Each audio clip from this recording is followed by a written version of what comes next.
Karena orang kalau tidak menerima ketetapan Allah, dia menderita dalam hidupnya. Contohnya nih, macet. Kalian macet, janjian sama orang.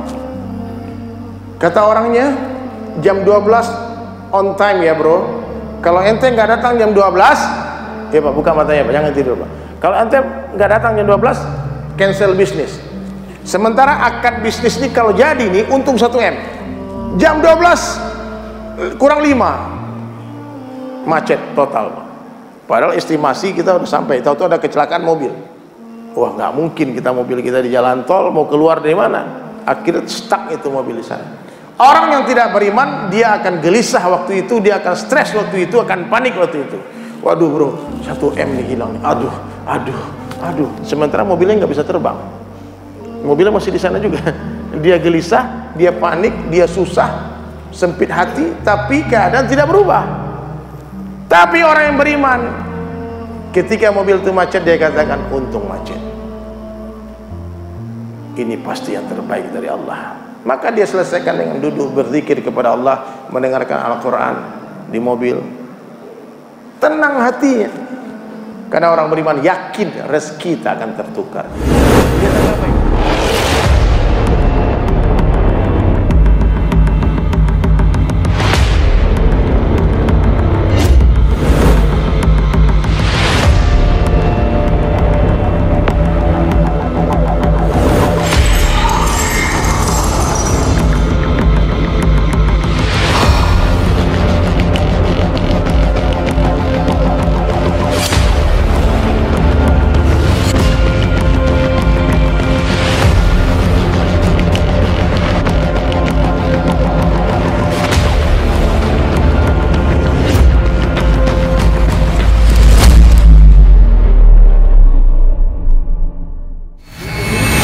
Memang benar dunia ini hanya indah sebelum dimiliki.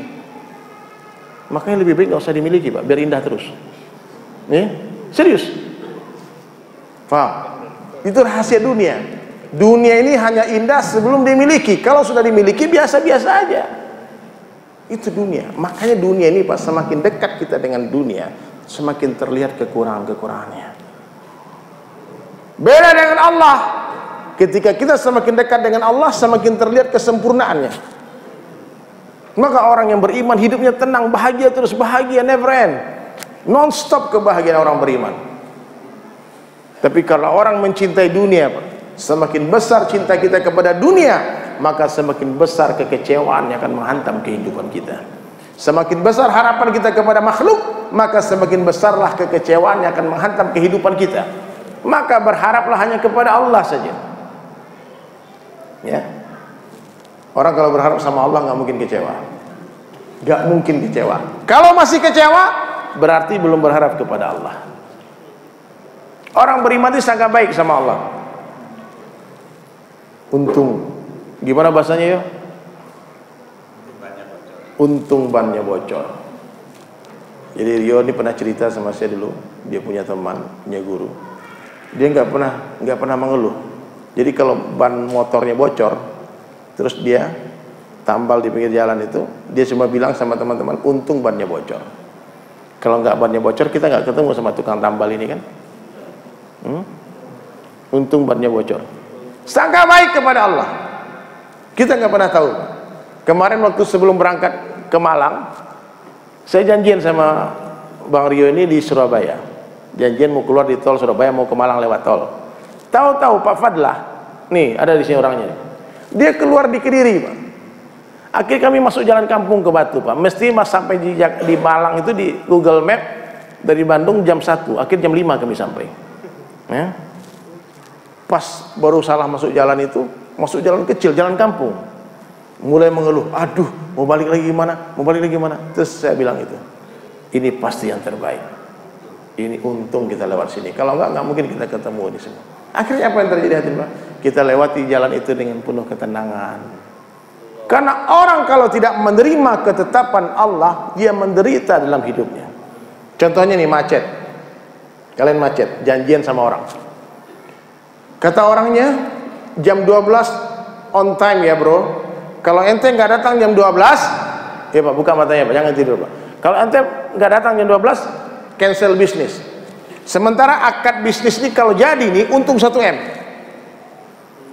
Jam 12 kurang 5 macet total.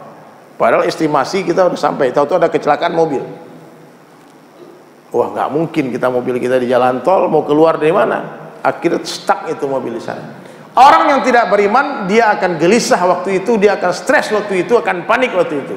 Waduh bro, 1 M nih hilang nih. Aduh. Sementara mobilnya nggak bisa terbang. Mobilnya masih di sana juga. Dia gelisah, dia panik, dia susah, sempit hati, tapi keadaan tidak berubah. Tapi orang yang beriman, ketika mobil itu macet, dia katakan, untung macet. Ini pasti yang terbaik dari Allah. Maka dia selesaikan dengan duduk berzikir kepada Allah, mendengarkan Al-Quran di mobil. Tenang hatinya. Karena orang beriman yakin rezeki tak akan tertukar. Dia sangka baik, mungkin kalau aku ketemu orang itu sekarang, itu penipuan, mungkin nanti aku masuk penjara. Dia sangka baik kepada Allah. Maka orang beriman itu bahagia hidupnya. Coba kalau orang gak terima ketetapan Allah, ada orang yang dijadikan laki-laki gak terima, mau jadi perempuan, akhirnya sampai mati susah hidupnya Pak. Dia ejek-ejek sama anak kecil di jalan, diketawain, bencong banci, iya, susah hidupnya Pak. Di masyarakat dikucilkan, ya, dia nggak terima. Yang jadikan perempuan nggak terima, pengen jadi laki-laki, ya. Dikasih tubuh pendek pengen tinggi, ya. Gimana nggak panik hidupnya Pak? Sebentar jinjit, kalau foto jinjit terus. Udahlah, biasa aja lah, ya. Dikasih kulit hitam pengen putih, akhirnya habis sudah uang suaminya beli skincare Pak. Mukanya kira putih, lehernya hitam. Ya. Jadi memang benar ini Pak, orang kalau nggak menerima ketetapan Allah susah hidupnya, nggak mungkin tenang hatinya. Ya, saya pernah ketemu kawan bule, wah muka kulitnya Pak pink, putih bersih. Itu bule kalau sampai di Bali Pak, kerjaan mereka apa? Jam 11 siang itu dia berjemur di Pantai Kuta sampai jam 2 Pak. Gila nggak? Dia berjemur dikasih minyak kulitnya. Kalau sudah hitam itu kulit, dia selfie, dia upload di Facebook, di Instagram, dikirim ke ibu bapaknya, dia bilang, you see my skin exotic.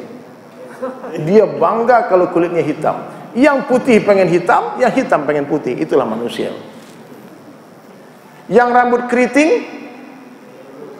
di rebonding,